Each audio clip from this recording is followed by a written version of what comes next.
Keď sa už vieš pozrieť na výzvy a prekážky vo svojom živote ako na hru s energiami, tak to je už najvyššia úroveň.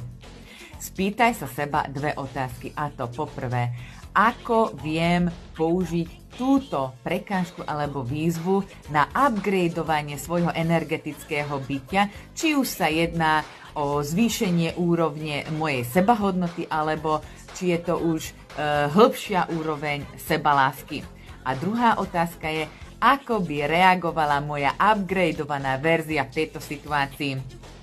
Keď sa spýtaš na tieto otázky pri týchto výzvach, respektíve prekážkach vo svojom živote, uvidíš, že tvoj život sa bude upgradeovať oveľa rýchlejšie.